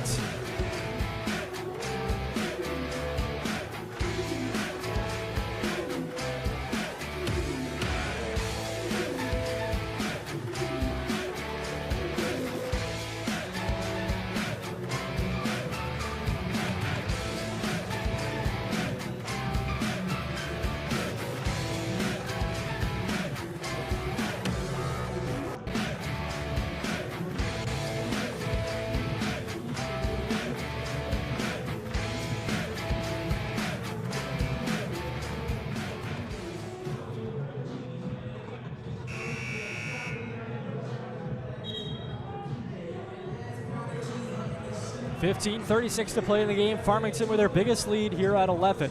And it'll be McLaughlin at the line for a chance at the three-point play, and a weird one. He was out on the three-point line when the contact occurred. He stepped through, they gave him continuation, got the shot to go, and then gets McLaughlin to double digits. He's got 11 points. He'll make his way over to the Gatorade cooler for a second and spit either some gum or just some saliva into the trash can. He'll hustle back to the free throw line here. One shot on the way. They got the rebounders in. Robbins and Reynolds are in the middle of the lane. They got Engit and McCalla down low for UMPI. Shot on the way, and it's good. 45-33. They'll get St. Pierre back into the game for Jason Reynolds. That foul went on James Yamashita, his third. They'll bounce it into Aki McMichael. McMichael was the Owls' offense in the first half at half of their points. McMichael, right side. Engit swings. Yamashita left wing now. McMichael, top of the paint. Now steps through to left side of the lane, pivoting around, kicks it out to Creech. Creech, they need better spacing. They'll work it around. Yamashita now Engit in the corner. Tyson Engit stops in the paint, kicks out AJ Creech. 8 to shoot. Out of McCalla, trying to get to the rim. He's fouled. And Doug McCalla has been limited there. Just 2 points in the first half, but he's able to get to the line this time. And UMPI needs both of these. That one going to go on Donlin.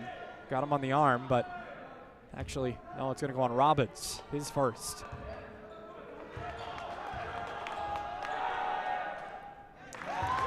McCalla hits on the first one. 45-34. And the second one on the way as well. Back to 10 here with 15:10 to play. Farmington has come out of the locker room with momentum. They went into it with momentum and came out of it. And this is looking a lot like the game up at UMPI. McLaughlin catch and shoot for three. No good. Hasn't shot it well from three-point range, and UMPI is lucky because if he has, this thing would be a game. McCalla. Yale's fighting to keep it a game here, down 10. McMichael deflected, but it's recovered by Engit up the top of the key. And now Creech on the right side. He gets the feed to McCalla. Robbins pushes him way outside. Now McCalla going to work, has to kick and get swung. Creech open, a three from the left flank. No good. McMichael in there for the rebound though. It bounced to him, and now he's underneath. Lobs it out to Engit on the baseline take. It's blocked in there by St. Pierre. A clean one by Braden St. Pierre. They'll get it back to him. Switches out to Robbins. And now Donlin, a three ball on the way. Back iron.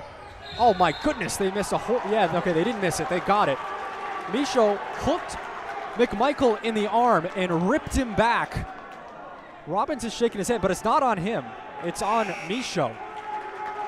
That's the third on Farmington. Robbins was shaking his head, was like, that was, no, it was Michaud. He had McMichael on the arm on the rebound action and ripped him away. And they caught that one. The third on Farmington in the half, just one against UMPI here through the first almost 6 minutes, 14:05. McMichael kicks out, McCalla will try a three, it's good. Big shot for UMPI. From the right side of the top of the key. Doug McCalla hits his first triple, 45-38. He will take the open shot. Farmington's been letting him shoot. Now underneath. Michaud on this end, misses on the block, deflected out, loose ball. Robbins pushes off Ishibashi, now it's loose. And Engit will pick it up, laying on the ground. But man, Farmington is just so physical on the rebounds that it just becomes a game of what can they get away with. And that's what they've done today. McMichael right side, that's what they did against UMPI last time as well. Inside McMichael had it stolen away and then flung by McLaughlin right into the hands of Michaud. Ishibashi had a chance, now Michaud up ahead. St. Pierre got free to the rim for 2. In transition, Farmington back to 9, albeit cut it to 7 there with the 3 from McCalla. Now Engit, nobody closed out on him in the corner for 3. It rattles out. That would have been a huge one. A missed opportunity for the Owls. Nobody closed out on Engit. He was all alone in the right corner, but he couldn't connect. Crossover move. McLaughlin trying to isolate. Has to dish out. Robbins looked at the rim. Now into the corner. St. Pierre, another 3 on the way, and he hits. He's starting to heat up after a horrible start. He gets 2 threes in a row, and it's 50-38 Farmington with 12:45 left. Timeout is going to be taken by Coach Dan Kane. A full 60 seconds. He will use his 60 right here. With the media format, you get 3 30s and 1 60, so Coach Kane is going to burn. Actually, no, yeah, there's going to become the media. I wonder if that's what it is. They're going to, yes, okay, they're charging the 30, but it'll become the media because we're almost at 12 minutes, which is weird. I thought the rule was within 30 seconds of the media that it becomes the media, but we're at 12:45 right now, so it'll be a 60-second timeout, but they'll charge UMPI with the 30 here. 50-38, Farmington's starting to heat up a little bit. The Owls have to find a way to keep up with them offensively, but on the glass, Farmington just so physical. They are not afraid to tug and pull and push and get away with stuff. And that has helped them out to this 12-point lead. I'm not going to say that's the reason, but the Owls need to start doing something to retaliate, or else they're going to get bullied out of this game here. And that's what happened up in Presque Isle.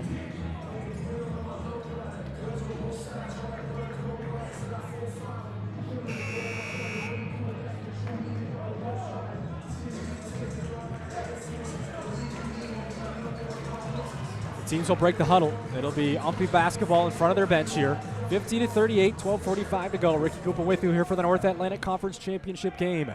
Tyson Engit to inbound. Engit into Ishibashi.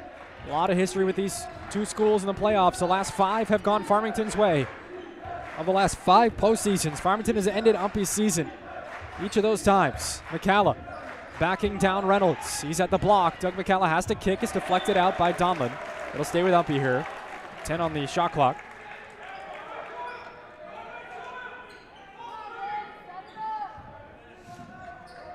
Twelve and a half. They bounce it into A.J. Creech up top.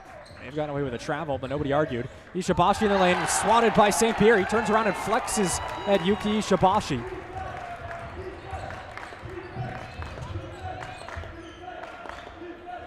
Now they get it to St. Pierre in the post. He's got Creech on him. St. Pierre kicks out. Houghton will set his feet into a 3. Shorts, front iron.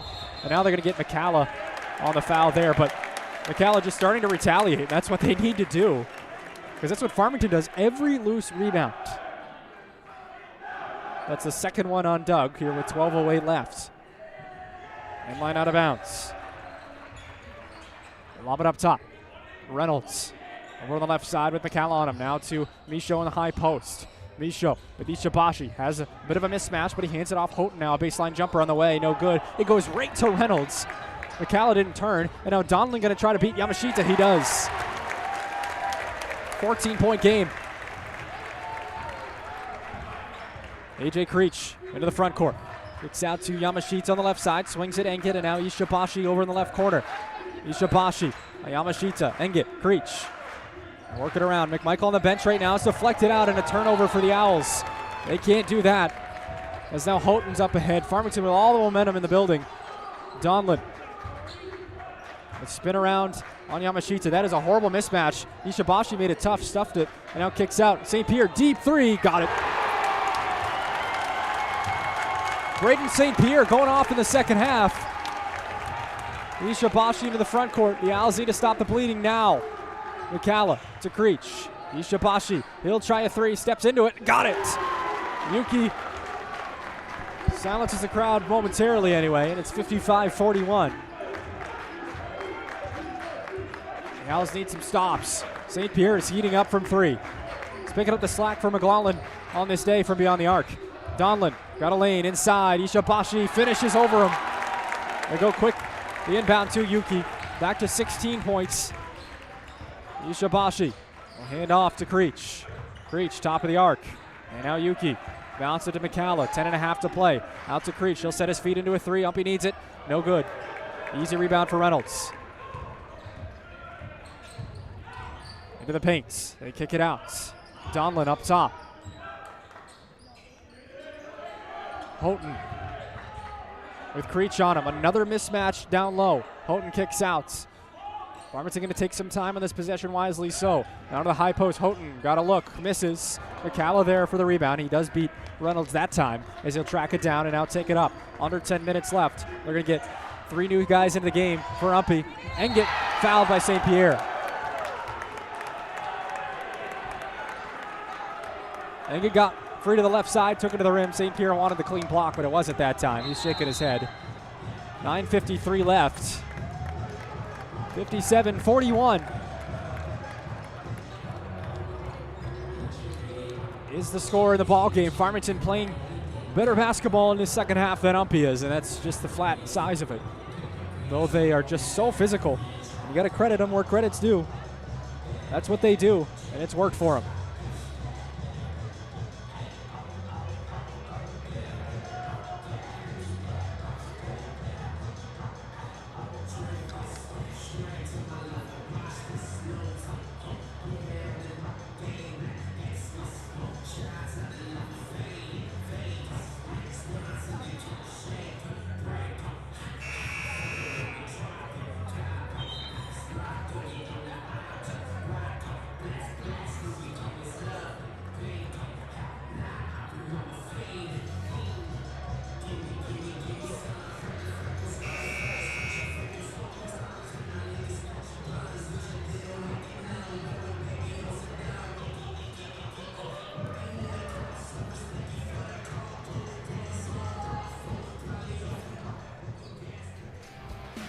57-41 here, 9:53 to play. Tyson Engit will be at the line here for a pair of free throws.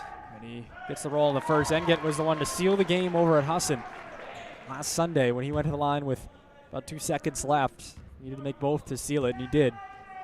Umpy won by 4 as Engit hits the second. That was 2 seconds left in overtime. These ones a little bit less pressured, but he did need to make them, and he does. So it's 57-43. Farmington led by as many as 17 at 1 point. Michaud up ahead. Out to McLaughlin at the Beaver logo at the nose. Robbins kicks out St. Pierre underneath. The cutting Donlin on the reverse, no good. Great look for Farmington. Donlin went backdoor cut from the right corner. There's a good pass, but he can't connect on the finish. McMichael hands it to Engit. It's slapped away. St. Pierre has it for Farmington. He'll outlet up ahead.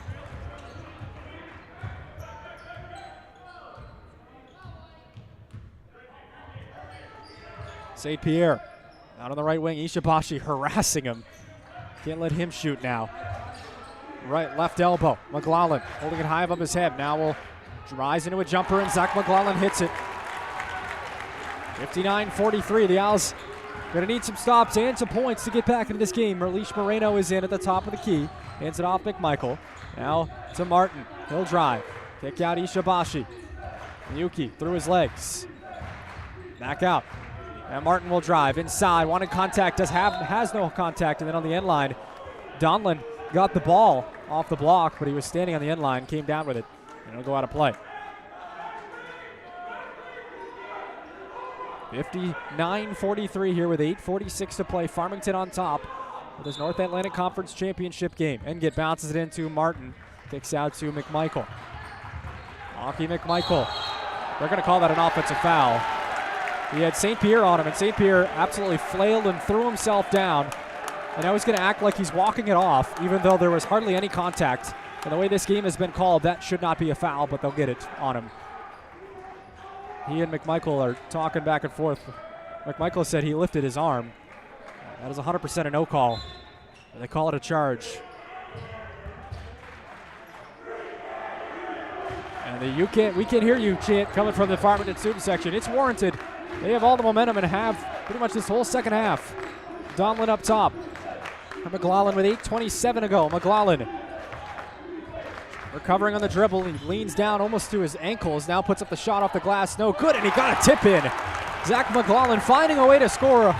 Not on his best shooting day, but he is a bucket, and that's what buckets do. They find a way to score. McMichael, great crossover inside. Try to find Martin. It's tipped out. And we'll go back over to Farmington here with 8:08 left. Reynolds and Houghton are back in for the Beavers.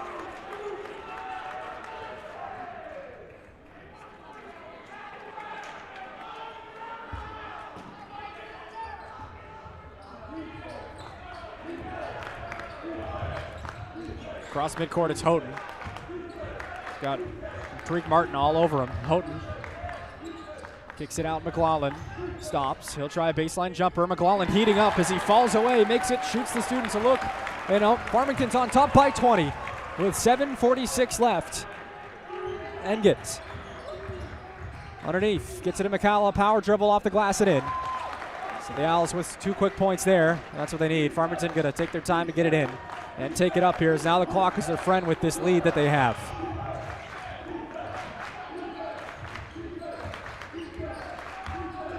Houghton, right side, now to Michaud on the right wing. Lobs it underneath to Reynolds in the post with McCalla on him. Reynolds dribbling, now gets it to Michaud. Great pass and a lay-in.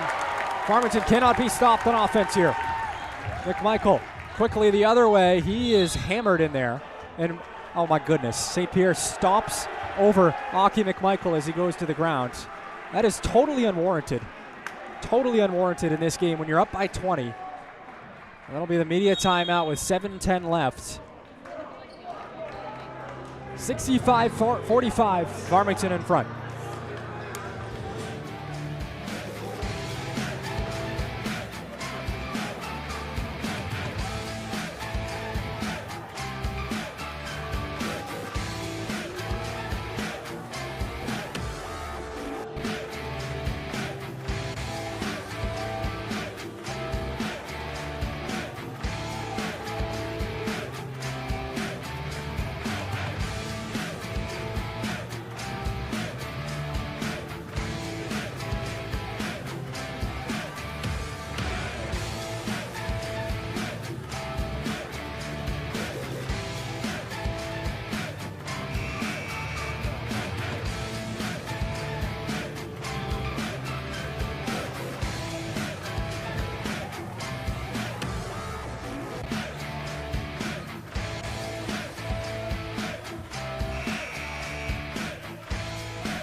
.7:10 to play. Aki McMichael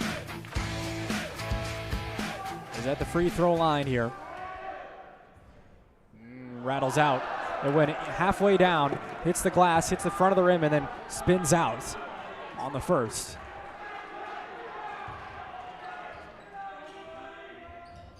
And he got the second. Don't see McMichael miss both. He splits the pair there. 19-point game, 7:07 to play. Charlie Houghton in the front court. He's got Martin on him. Now it's McLaughlin. McLaughlin is heated up in the second half. Lost the ball loose on the floor. Engett dives, rips it away, and now hands it to McMichael. What a play by Tyson Engett. Now he's got Martin up ahead. McLaughlin jumps but cannot get there to block it in time as Martin lays it in. The Owls are going to need a lot more of those quick turnovers and steals. Gabe Michaud clearing out, and he'll have it in the backcourt. The point guard for Farmington has done a quietly great job today for the Beavers. I love his game, the way he plays for Farmington. Just lets his playing do the talking, unlike some of his teammates, or one of them anyway. McLaughlin love his game too. Donlin stepping through, good take off the glass, out. Rebounded by Reynolds. Who else goes up with it? Fouled by McCalla. I don't like that call there. That is inconsistent with how this game has been officiated. McCalla went up, got the ball, and it'll send Reynolds to the free throw line.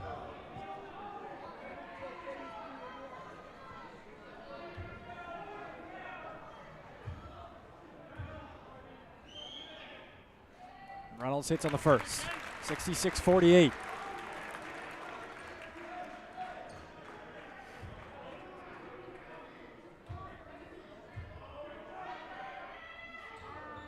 And he got the second. Timeout taken here by Coach Quinn Newton with 6:14 left. It'll be a 30.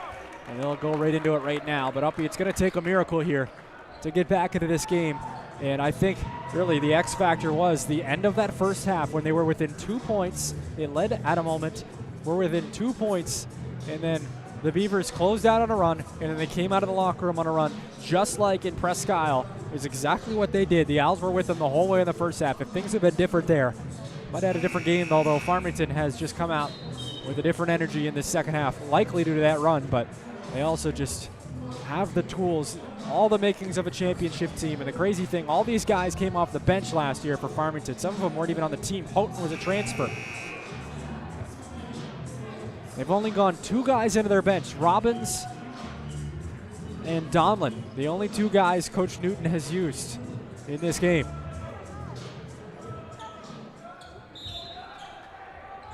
McMichael into Ishibashi here, 6:12 to play. Yuki Ishibashi thought about a 3 now. He hesitates, trying to get underneath, gets it to Martin. Martin can't handle it, but he got it back, trying to get it to McCalla. It's loose around the restricted area in the paint, picked up by Reynolds, and now it throws it right to Doug McCalla. So UMPI got it back, and they'll have possession. And gets underneath. He throws it away on the baseline, and now it's a loose ball again, ripped away by Michaud. Good strong play by Michaud. Up ahead, Donlin with Martin underneath. Donlin, tough look, but he got it to go. Rolls it off the glass and down. And it's up to 21 points now, 69-48. With 5.5 to play, Ishibashi bounces it. McMichael wide open. They'll challenge him for a 3. He misses. That's just the way she blows sometimes when momentum is what it is. And then a tangle up on the rebound.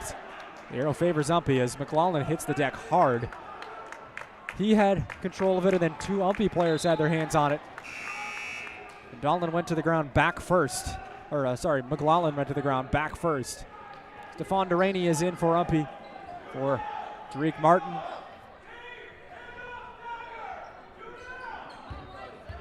Malcolm McMichael to inbound on the end line. He bounces it into McCalla. McCalla will try a baseline jumper right away up, try to get it over Reynolds, but it goes front iron. And now Houghton. Farmington very well coached. They do the right things when they're ahead. Slapped out by Deraney. Good hard play by Stephon. But they do all the right things. They take care of the basketball. They don't force tough shots. They take more time off and make it impossible for teams to get back in it. Almost a backcourt there. Houghton's able to save it. And he gets it right into the hands of Michaud. Their point guard and facilitator today. He's got to be the unsung hero for Farmington. A jab set by Houghton. He bounced it to McLaughlin, tipped out, and controlled by Reynolds. Now he'll try a deep 3 ball. Jason Reynolds hits it. Why not? That's the way the second half has gone. And the boat race is on. 72-48. And get McCalla, right wing. He'll try a wide open 3. Got it. Now still going to play. It's an NAC championship game. You got to unload the clip no matter what. But a lot of seniors on this UMPI team. What an effort throughout the postseason this year. Here's a tough shot by Houghton. He misses, and a foul coming out on Farmington. On Reynolds. 4:23 left. St. Pierre is going to check back in for Charlie Houghton. Farmington has been in this game 3 times, 2014, 2020, and 2023. And in 2020 and 2023, it was in this building that they lost. They lost to Canton and then lost to Delhi in those games. Games they should have had. Here's a 3 by McCalla. It rattles out. Looking like it'll be a different story here today. Nice save by Ishibashi. Back to midcourt for McCalla. And now underneath, Deraney stops in the paint. Oh, come on. He's in the restricted area. But they're going to call a charge. McLaughlin this time steps in and takes the charge. Coach Kane unhappy. He was in the restricted area. What is that arc there for? Deraney caught that inside the block and went to work in the post. That's a poor call, in my opinion. But my opinion doesn't matter, as Farmington has outclassed UMPI here in this second half. Nothing to do with the officiating. Michaud getting through. He's fouled by McMichael. It'll be 2 shots for Gabe Michaud. The sophomore will be helped up by his teammates. He's the only guy really to start every game last year. He went 21 of 26 games he started. Timeout here. It's the under 4 media with 3:45 left. 72-51 Farmington on top and looking like they'll be NAC champions here for the first time in 16 years.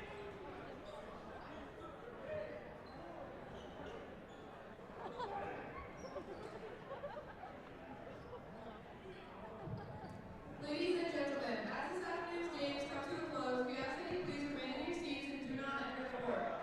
For the safety of the student athletes, officials, and fellow fans, the playing service is restricted to authorized personnel only. We appreciate your cooperation.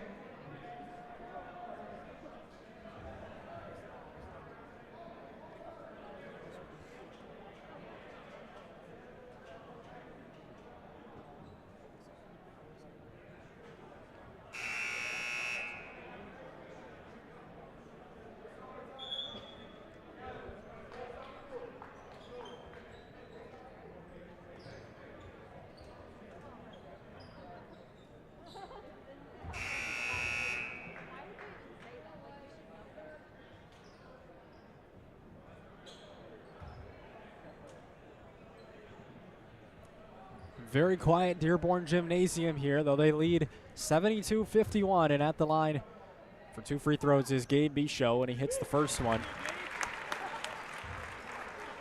But the Beavers have run away with this thing in the second half. Remember, it was a 7-point game at half. It was a 2-point game about a minute to go in the first half.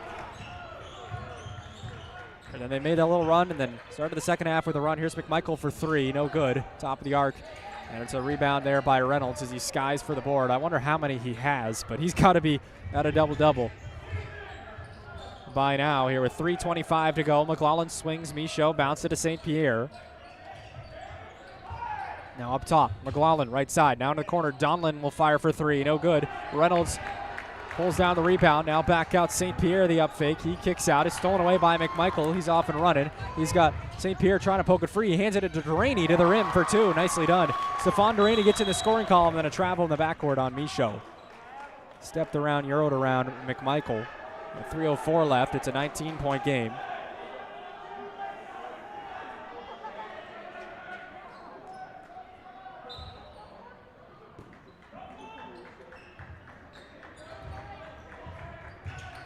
McMichael now will fire 3. That one deflected.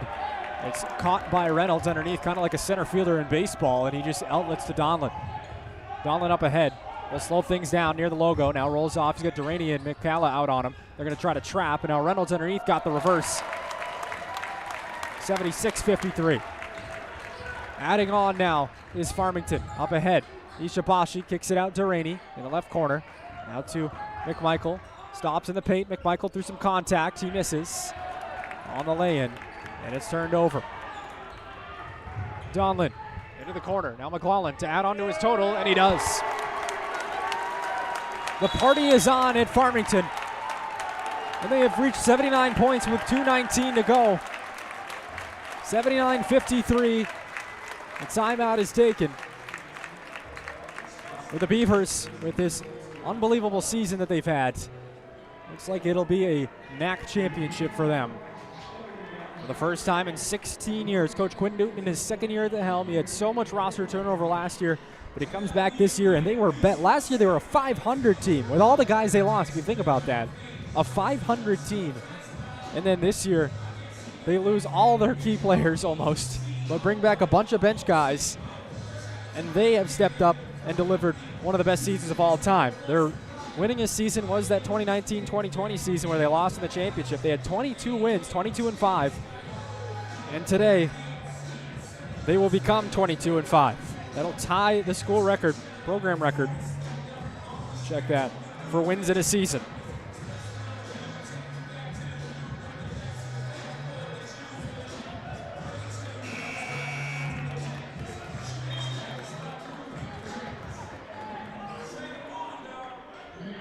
.219 to play. UMPI basketball. Farmington has turned this thing into a boat race. A tale of two halves, really. UMPI was staying with them punch for punch in the first half. And then it got away from him.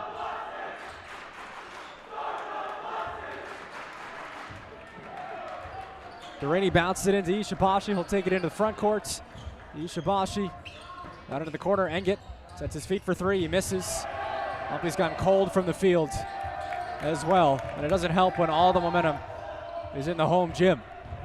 Michaud up ahead with Engit trying to close out. He gets it to McLaughlin in the corner. No whistle yet. So now St. Pierre.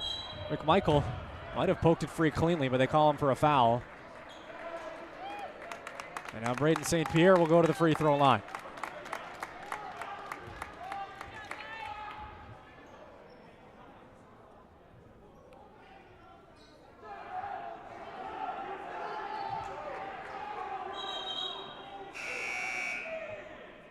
I don't know what the whistle was. Our official went over and said, gestured something to the table. A.J. Creech is going to come in for Aki McMichael. He'll exit to an ovation, but Aki McMichael, with one of the best careers in UMPI history, is out for the final time, likely, with 1:57 to go. It is. He hugs Coach Dan Kane. His career has come to an end in the NAC championship. Couldn't have asked for a better run, though, to end it, other than, of course, winning this game. Some new guys coming in for Farmington. It'll be Bryce Guitard.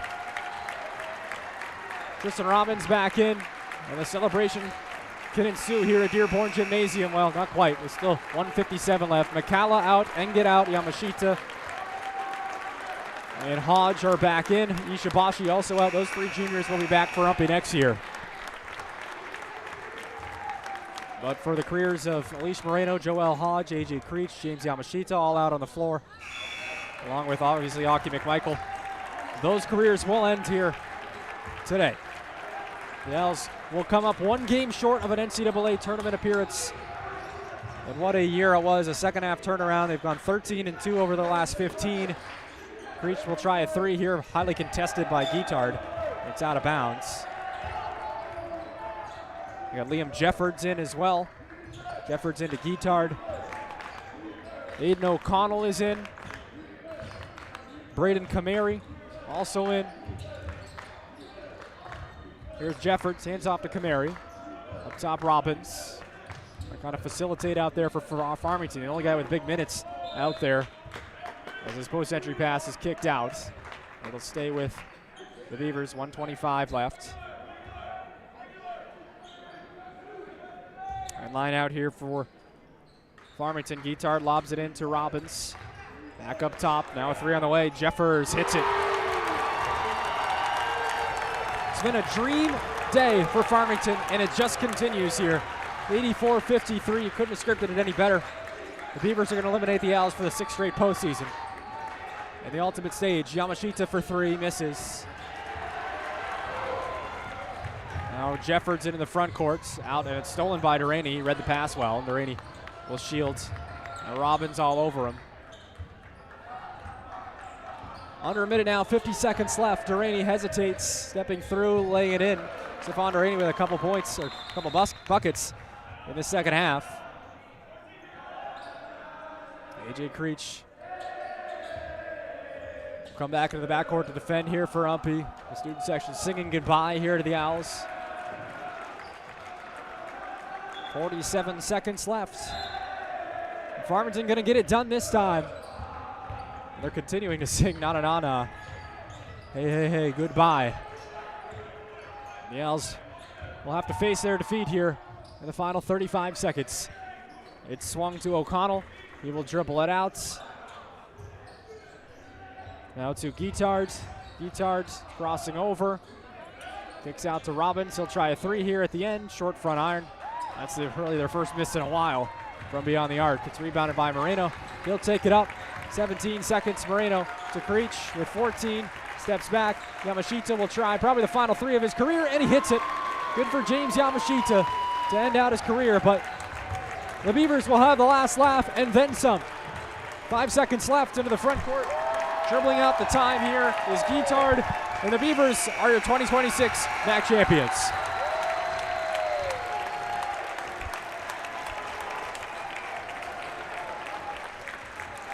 You can listen to the crowd here at Dearborn.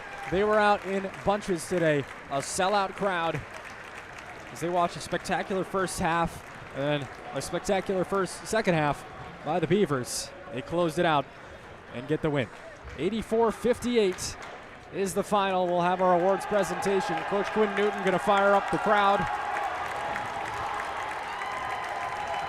And the Beavers are NAC champions for the first time in 16 years. They have come here and fallen short time and time again, but they do not today. 84-58 the final. We'll go down through some scoring numbers here in a moment. The students have entered the floor and are celebrating.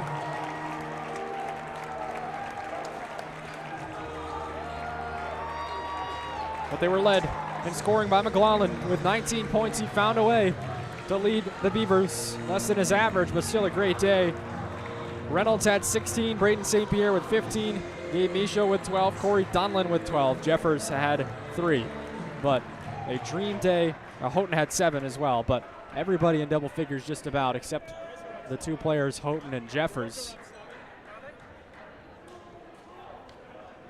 And Farmington will be headed to the NCAA tournament for the first time since Dan Kane was coming off their bench, as the Owls will have to feel the sting yet again here to the Beavers. This time was just a full outclassing by Farmington in the second half.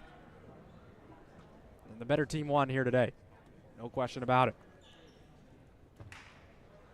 So Marcella Zallet, the commissioner of the North Atlantic Conference, will have the table at midcourt here.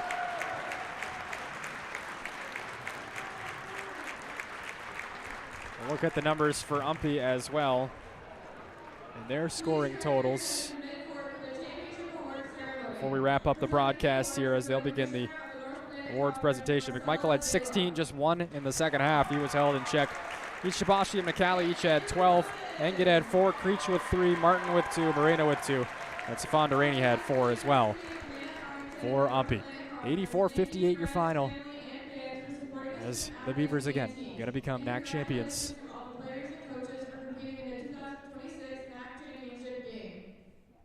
We begin by recognizing the all-tournament team most valuable player. The MVP is the first member of the 2026 all-tournament team. The rest of the team will be announced shortly after the tournament on the NAC website and social media. The NAC 2026 men's basketball tournament MVP is Zach McLaughlin. McLaughlin, no surprise, will win the MVP. He had 40 points in their semifinal boat race of SUNY Congaskill. He had 19 here today, and he will accept the plaque here at midcourt. Shakes the hand of Marcella. We'll head over for a picture. But he is the postseason MVP. And that is much, much deserved. He better be the player of the year once voting comes final. No question about it. He is the player here in the NAC. That is much deserved by Zach McLaughlin. He was a Mr. Basketball finalist 2 years ago as a senior at Hamden Academy. Fell in the state championship, I believe, that year. A regional final title in 2024 for the Broncos. But he was the tournament MVP.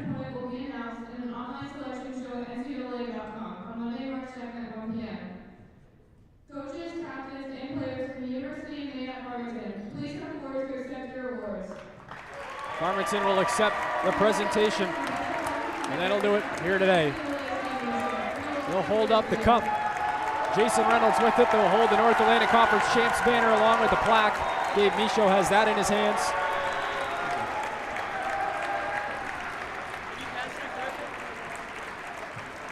And the Beavers will hold the NAC Champs banner for the first time in 16 years. And this team got it done. And look out, they're going to be back next year as well. Everybody back for Farmington, just about. Every key player, every guy that gets solid minutes is back. They're going to probably be better as they go 22-5 after this one. UMPI will finish their season at 15-13. Appreciate you listening here today, and that's going to wrap up our broadcast. But 84-58 the final. Again, Farmington, congratulations, well-deserved title for the Beavers. Thank you for listening here today, and we'll see you next season.